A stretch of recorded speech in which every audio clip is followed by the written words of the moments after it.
लागे मिजाज आज सही नहीं है, महल मठाई तो दही नहीं है।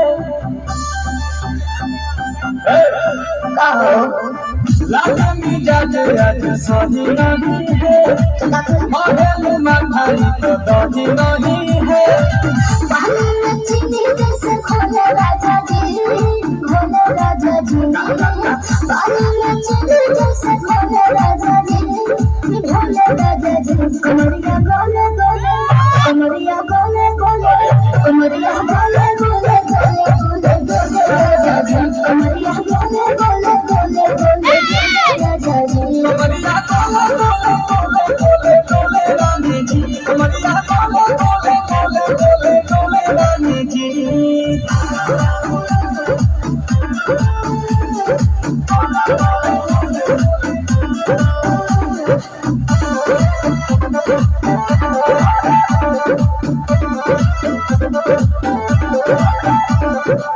लागलो ओठे कोहरा में बैठे, करे करे जा धक्का धक।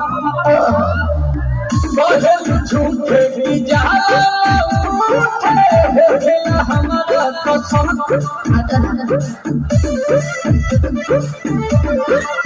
सुनो जी सुनो, दवान जी सुनो, डाक दिला दो जाते मुझे जी सुनो।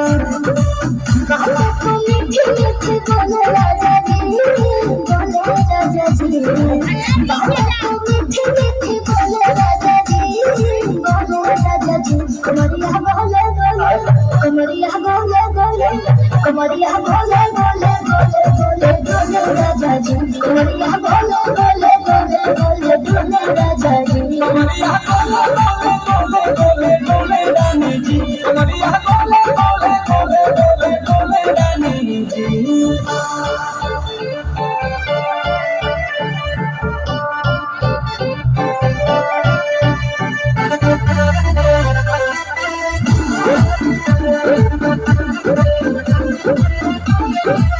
एहो हसीना इशारों के बिना, सीना से जलवा के सर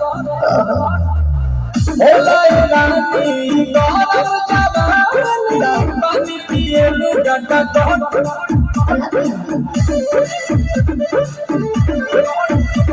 कमरे में चलो जरा सा मोहब्बत मानो, लंबू सीधे साधे तुम्हें पूछो चलो। आओ बाबा तो होले होले राजा जी, होले राजा जी। आओ बाबा तो होले होले राजा जी, होले राजा जी। कमरिया बोले बोले, कमरिया बोले बोले, कमरिया बोले बोले बोले बोले बोले राजा जी। कमरिया बोले बोले बोले बोले बोले राजा जी। कमरिया गोले गोले गोले गोले गोले रानी जी, कमरिया गोले गोले गोले गोले गोले रानी जी।